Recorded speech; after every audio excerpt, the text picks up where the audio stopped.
எப்படி இருக்கீங்க? உங்களை பார்த்ததுல எனக்கு ரொம்ப ரொம்ப சந்தோஷம். இன்னைக்கு நம்ம கிச்சனில் என்ன பார்க்க போறோம்னா ஒரு சிம்பிளான ஒரு சைட் டிஷ் ரெசிபி தான். இது வந்து சாதத்துக்கும் தொட்டுக்கலாம், சாதத்தில் போட்டு பிசைஞ்சு சாப்பிடலாம், சாம்பாருக்கு தொட்டுக்கலாம், தயிர் சாதத்துக்கு தொட்டுக்கலாம், இட்லி தோசை சப்பாத்தி எல்லாத்துக்குமே மேட்சாக இருக்கும். உங்களுக்கு பிடிச்ச முட்டை புளிக்கறி. முட்டையை நம்ம எப்பயுமே என்ன பண்ணுவோம், மசாலா போட்டு நல்லா வறுத்துருவோம் பார்த்தீங்களா, முட்டை மசாலா தக்காளியெல்லாம் போட்டு. அது மாதிரி இல்லாமல் இது நல்லா டிஃப்ரெண்ட்டாக இருக்கும். வெங்காயம் புளியெல்லாம் போட்டு அரைச்சி செய்கிறதால நல்லா புளிப்பாக இருக்கும், டேஸ்ட்டாக இருக்கும், சூப்பராக இருக்கு பாருங்க. இந்த ரெசிபி தான் இன்றைக்கி நம்ம வீடியோவில் பார்க்க போகிறோம். வாங்க அது எப்படி செய்யலான்னு பார்க்கலாம். அதுக்கு முன்னாடி நம்ம சேனலை சப்ஸ்கிரைப் பண்ணி வச்சுக்கோங்க, கூடவே இருக்கிற பெல் ஐக்கானையும் ப்ரெஸ் பண்ணி வச்சுக்கோங்க. வீடியோவை முழுசாக பாருங்கள். Thank you friends.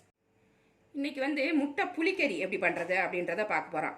முட்டை வந்து எப்பயுமே நம்ம மசாலா மாதிரி போட்டுருவோம், இஞ்சி பூண்டு பேஸ்ட் எல்லாம் போட்டு வறுத்துருவோம். அது வந்து நல்லா மசாலா வாசனை வரும், சிக்கன் மட்டன் மாதிரி இருக்கும். அந்த ஸ்மெல்லு வாசனை எல்லாமே மசாலா வாசனையாக இருக்கும். இது வந்து புளிக்கறி. இது சாம்பாருக்கு தொட்டுக்கிறதுக்கு நல்லா புளிப்பாக நல்லா டேஸ்ட்டாக இருக்கும். இது வந்து 5 முட்டை எடுத்து வச்சுருக்கேன். உங்களுக்கு எவ்வளோ தேவையோ எடுத்து வச்சுக்கோங்க. இது 2 பேர் அளவுக்கு சாப்பிட்லாம். முட்டையை நல்லா வேக வச்சு எடுத்து வச்சுருக்கேன்.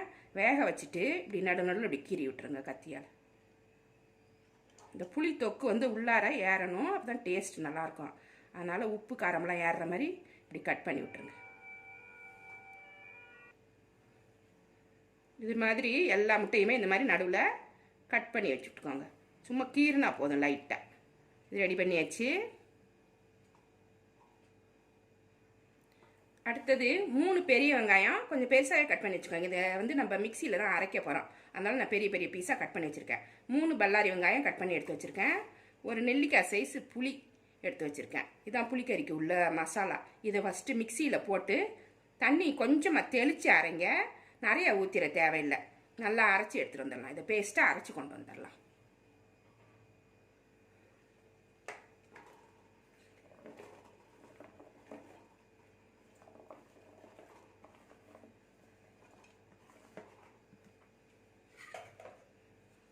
இதை அரைச்சி எடுத்துகிட்டு வந்துடலாம். முட்டை புளிக்கறி பண்ணுறதுக்கு வானல் சூடு பண்ணியிருக்கேன். அதில் கொஞ்சமாக எண்ணெய் ஊற்றிருக்கேன். நம்ம எண்ணெய் கொஞ்சம் ஊற்றிக்கோங்க. நான் சன்ஃப்ளவர் ஆயில் ஊற்றிருக்கேன். எண்ணெய் சூடாயிருச்சு. 1 ஸ்பூன் கடுகு உளுந்தம்பருப்பு போட்டுக்கலாம்.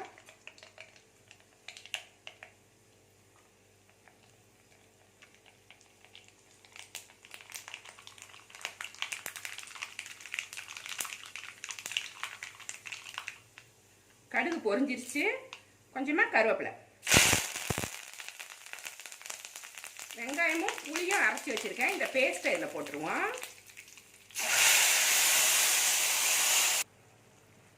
வெங்காயம் புளி அரைச்சி வச்சுருந்தோம், அதை வானலில் போட்டாச்சு.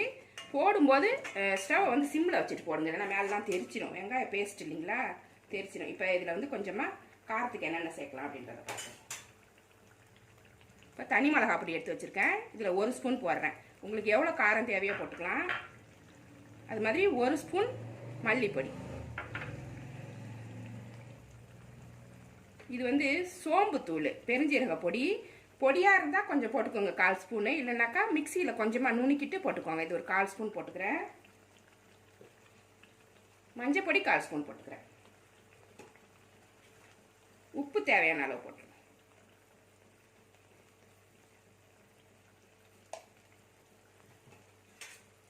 இதை நல்லா கலந்து விட்டுருங்க.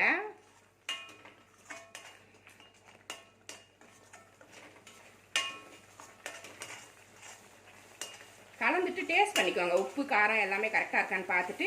பத்தலைன்னா கொஞ்சம் கொஞ்சம் போட்டுக்கலாம். காரம் அதிகமாகிடுச்சுன்னா கொஞ்சமாக லெமன் புழிஞ்சு ஊற்றிக்கோங்க, சரியாக போயிடும்.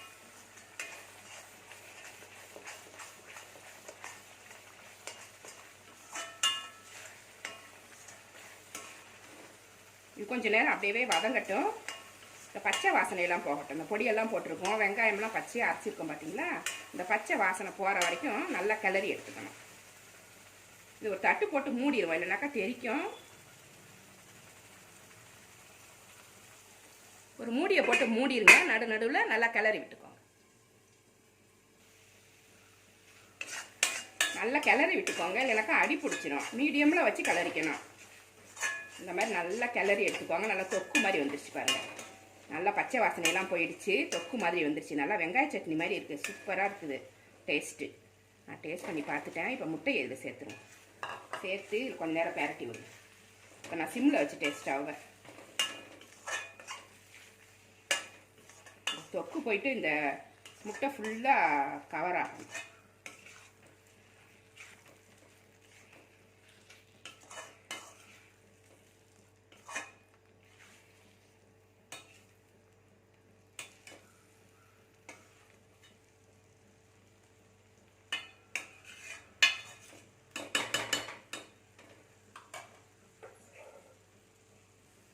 இது மாதிரி கலந்து விட்டுருங்க.